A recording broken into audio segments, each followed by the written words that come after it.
प्रणाम। मैं राम बंधु तिवारी। आज छठ महापर्व का पहला अर्घ। आप सभी को छठ महापर्व की हार्दिक बधाई एवं शुभकामना। दोस्तों, आज मैं छठ व्रत का पहला अर्घ देने के लिए मां जानकी पूजा समिति के घाट पर गया।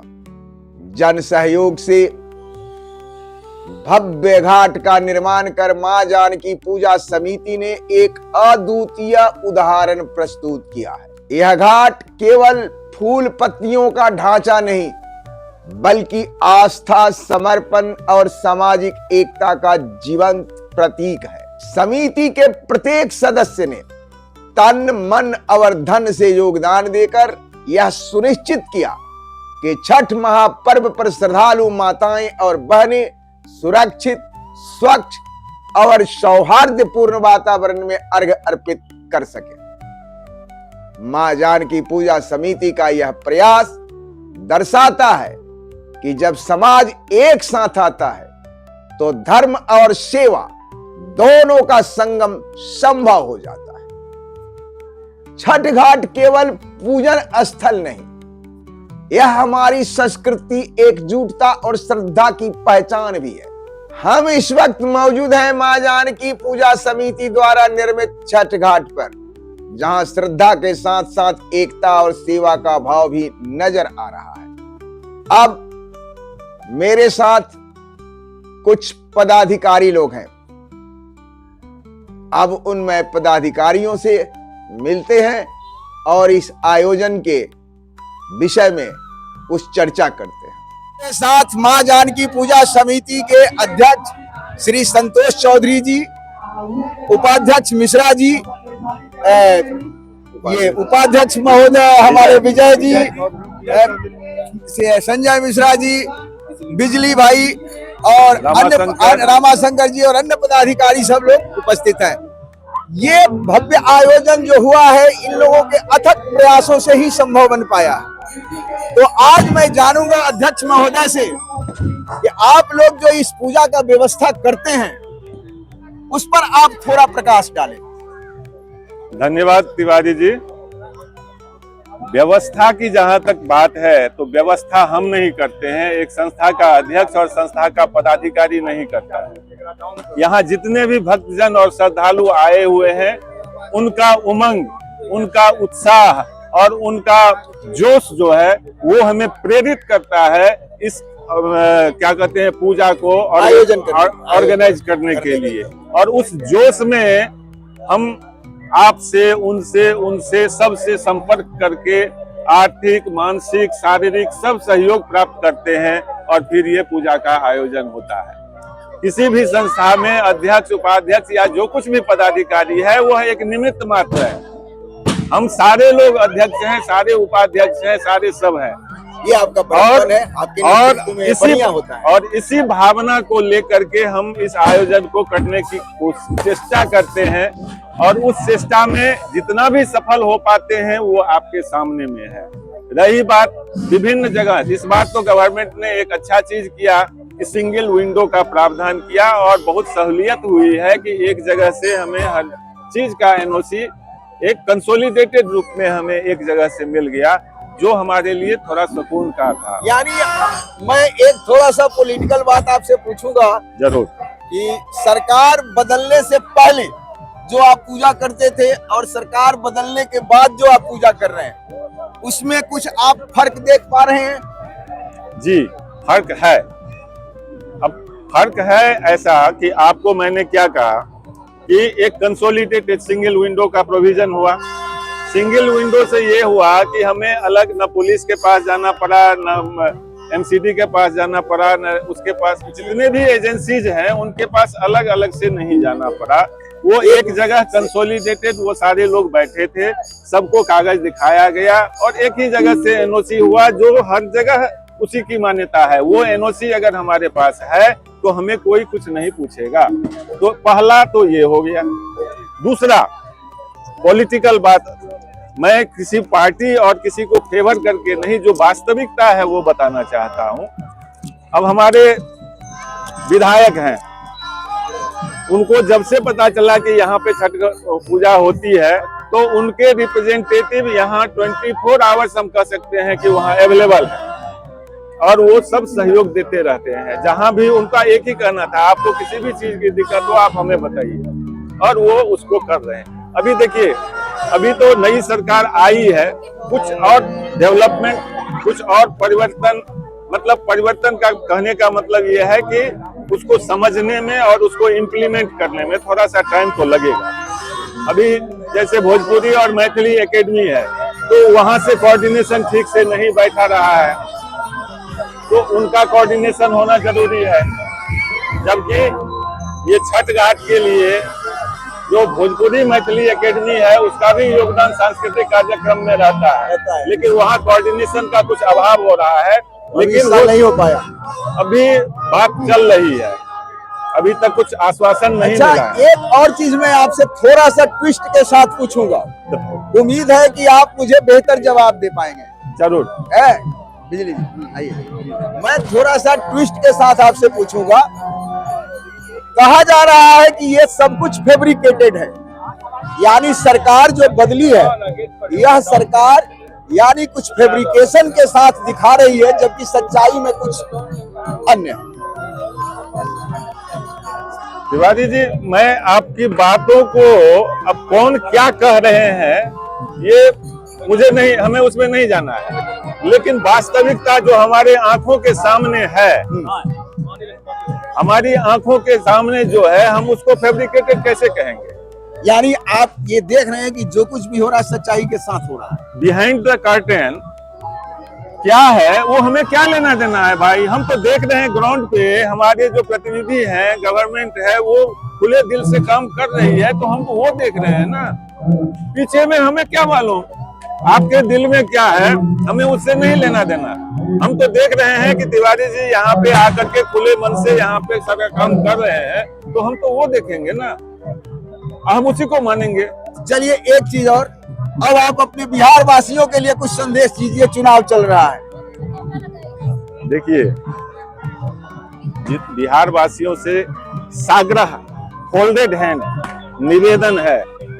मैं किसी को ये नहीं कहूंगा कि आप यही करो, लेकिन निवेदन तो मैं किसी से भी कर सकता हूँ, चाहे आप माने या ना माने। हक है, हमारा हक है कि एक बिहार के दरभंगा जिले से आने वाला मैं आदमी यहाँ पे जो इस गवर्नमेंट के नेतृत्व को देखा है, उससे इतना प्रभावित हूँ कि मैं बिहार के निवासियों से कहूंगा कि आप भी, आपके जो लोग बाग यहाँ हैं, उनको जो सुविधाएं मिल रही है या जो यहाँ का वातावरण है, जो व्यवस्थाएं हैं, उसके अनुरूप आप वहां भी वोट करें और जो एनडीए गठबंधन है उसको जिताएं। बड़ी सीधी बात है, मैं क्लियर बोलता हूँ, कोई छुपा के बोल नहीं रहा हूँ। यानी आप चाहते हैं कि बिहार के लोग एनडीए को समर्थन करना चाहिए, इसलिए करना चाहिए। देखिए, मैं अभी जैसे इलेक्शन का माहौल हुआ तो लोग बाग का न्यूज पे आने लगा था कि अच्छा ठीक है, देख ले, अभी से हम शुरू कर रहे हैं, हम ये कर देंगे, वो कर देंगे, फिर वही वाला मारकाट वाला हिसाब करेंगे। तो ये तो थ्रेटन, धमकी हो गया ना। यानी आप नहीं चाहते हैं कि 90 वाला फिर हम तो सपने में भी उसको नहीं सोच सकते हैं 90 वाले को, क्योंकि उस 90 वाले के टाइम में हम लोग पूर्ण यंग थे। मैंने पोस्ट ग्रेजुएशन कर लिया था और वहाँ का माहौल देखा हुआ, इतना विभत्स। कोई भी जो एक संवेदनशील प्राणी है, वो मारकाट में विश्वास करेगा? नहीं करेगा। लेकिन वो 90 का अब दौर नहीं रहा, अब बिहार बदल चुका है। हाँ, बिहार बदल चुका है। अब हमें भय नहीं करना चाहिए, और हम तो कहेंगे कि कुछ अगर बदलता है तो बदल देना चाहिए। मेरे साथ जानकी पूजा समिति के कोषाध्यक्ष श्री रंजीत मिश्रा जी हैं। रंजीत मिश्रा जी हमेशा अपने जन सहयोग के लिए, जनहित के लिए हमेशा तत्पर रहते हैं। इन लोगों के ये अथक प्रयास है कि इतना भव्य आयोजन होता है। तो आज मैं इनसे पहले आयोजन के ऊपर कुछ पूछूंगा कि ये आयोजन करने में आप लोग किस तरह की मतलब अपनी इफर्ट लगाते हैं और किस तरह का क्या करते हैं? देखिए, जितने भी हमारे सदस्य हैं सब मिलजुल करके प्रयास करते हैं कि इसको अच्छी तरह किया जा सके। जन सहयोग पहला इसमें, प्रयास हाँ, पहला प्रयास होता है कि हम लोग अपने घर से ही जितना हो मैक्सिमम लगाएं। सारे सदस्य हमारे सक्षम हैं, हाँ हाँ, जो कि इसमें अधिक से अधिक सहयोग करते हैं। हाँ, जितने भी हमारी कलेक्शन होती है उसमें 70% हमारे सदस्य ही देते हैं। बाकी 30% इधर उधर से आ जाते हैं, सहयोग हो जाता है, जन सहयोग हो जाता है, जिससे कि हम लोगों का पूजा संपन्न हो जाता है। ठीक है, आज तक कभी दिक्कत नहीं हुआ। अच्छा, यहाँ पूजा में अभी अध्यक्ष महोदय से भी पूछ रहा था कि शायद जो दिल्ली सरकार अभी जो बनी है, बीजेपी की सरकार, वो पहले की सरकार की अपेक्षा पूर्वांचल वासियों को या छात्रवृत्तियों को काफी सहयोग कर रहे हैं। क्या ऐसा कुछ? केवल दिखावा है जी। अच्छा, आपकी नजरों में हमारे नजर में दिखावा है। ठीक है, कोई ऐसा नहीं है कि कोई पहले से ज्यादा कोई सुविधा दे दिया गया हो, किसी संस्था को ज्यादा फंड दे दिया गया हो, ऐसा कुछ नहीं हुआ। केवल दिखावा है हर एक जगह। हाँ, दिखावे का ये सारा चीज फेब्रिकेटेड है। आज देखा हूँ, ये दिल्ली सरकार प्रचार में जितना खर्च किया है, अच्छा, एक घाट पे डाबरी में देखा हूँ 200 बोर्ड लगा पूरे की तरफ फेंका हुआ है, यानी मोदी जी का। इसको यहाँ बिहार के चुनाव से भी जोड़कर देखा जाना बहुत एकदम बिहार के चुनाव से ही जोड़ के देखिए इसको, और कुछ नहीं है। अगले साल से देख लीजिए, इनका 25% नहीं रहेगा सहयोग। ये दिखावे की सरकार है, केवल दिखावा करती है। हाँ, जब जब चुनाव आता है ना, जहाँ का चुनाव आता है ना, उसी को इसी का चलते राम मंदिर भी बन गया, उसी को इसी का चलते राम मंदिर। नहीं, जहाँ का चुनाव होता है, जहाँ का चुनाव होता है, एक सेकंड दीजिए, जिस स्टेट में दिखावा में राम मंदिर भी बन गया। देखिए, जब यूपी का चुनाव होता है तो मोदी जी यूपी को नंबर 1 बनाते हैं, जब बिहार का चुनाव होता है तो बिहार को नंबर 1 बनाते हैं, जब कर्नाटक का चुनाव होता है तो कर्नाटक को नंबर 1 बनाते हैं, जब हरियाणा का चुनाव होता है हरियाणा को नंबर 1 बना के फिर हिंदुस्तान को देश का सबसे नंबर 1 झूठा जरिया प्रधानमंत्री नरेंद्र मोदी जी से बड़ा झूठा कोई नहीं हो सकता। नहीं, नरेंद्र मोदी जी से बड़ा झूठा कोई नहीं हो सकता। मेरे साथ हैं माँ जानकी पूजा समिति के वरिष्ठ संरक्षक श्रीमान के झा साहब। के झा के अथक प्रयासों से आज लगभग 10 वर्षों से ये माँ जानकी पूजा समिति जो है आयोजन करती आ रही है, और इस आयोजन की भव्यता इन सब के प्रयासों के बदौलत ही हुई है। अब मैं झा साहब से चाहूंगा कि कुछ छठ व्रतधारियों और हमारे आज के आयोजन पर कुछ बोले। मैं इस प्रांगण में आए हुए सभी छठ व्रतधारियों का माँ जानकी पूजा समिति की ओर से हार्दिक अभिनंदन वंदन और नंदन करते हैं। ये सबके सहयोग से इतना भव्य कार्यक्रम का आयोजन किया जा रहा है कि आप लोग ऐसे ही सहयोग करते रहें, और आपके सहयोग के बदौलत हम इतनी भव्य व्यवस्था कर पाते हैं, जिसमें जितने भी हमारे सहयोगी हैं सब दिन रात मेहनत करते हैं, और आपके सहयोग के बिना हम कुछ भी नहीं कर सकते हैं। ये आप ही लोगों के लिए है, और हम सबका पूजा है, और सब मिलकर हम पूजा करेंगे। छठी मैया की जय। मेरे साथ माँ जानकी पूजा समिति के पदाधिकारी यानी उपाध्यक्ष श्री के मिश्रा जी हैं। मैं चाहूंगा कि इस आयोजन पर मिश्रा जी का क्या मतलब वक्तव्य है, कुछ अपना विमर्श और कुछ बताएं।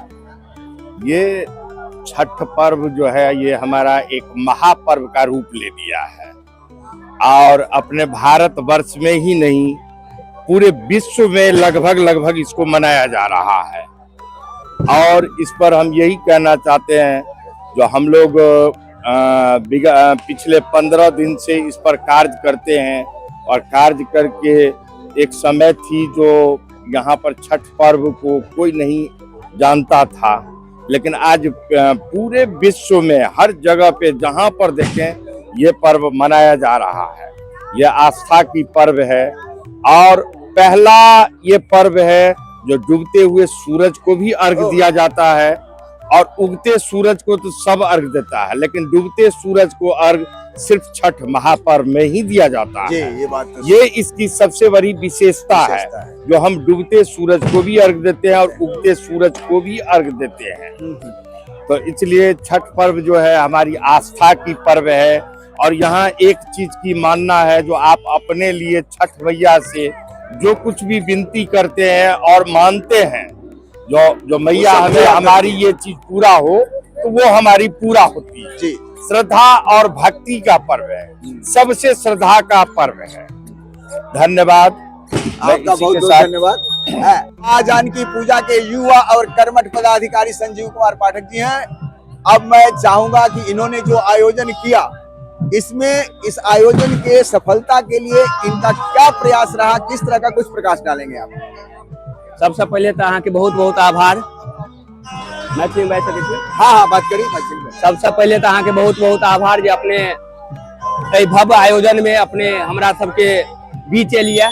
सबसे पैघ आभारी रहब अपने के संतोष चौधरी भैया, निगरानी के संरक्षक के झा जी, वरिष्ठ गार्जियन के मिश्रा जी, इनकर सबके बहुत सहयोग और सपोर्ट के बिना हम सब नहीं कह सकै छी। जे अखन अहाँ नवयुवक नवांकुर सबके जे देखै छेबै, तो हिनके सबके आशीर्वाद से हम सब छठ घाट में लगभग 10 दिन से प्रयासरत छलिया जे भव्य से भव्य पूजा होय और माँ छठी के जे हमर सबके एकटा कर्तव्य छे जे मिथिला के आधार से, ताहि दुआरे हमर सबके नाम अहाँ देखैत हेबै जे माँ जानकी पूजा समिति। ये एकटा अपना आप में नहीं, आपके बहुत हाँ। जी बहुत बहुत आभार अपने के और अपने लिए बीच में। सब करते हैं। जय मिथिला, जय मैथिली, जय माँ जानकी। जय हो।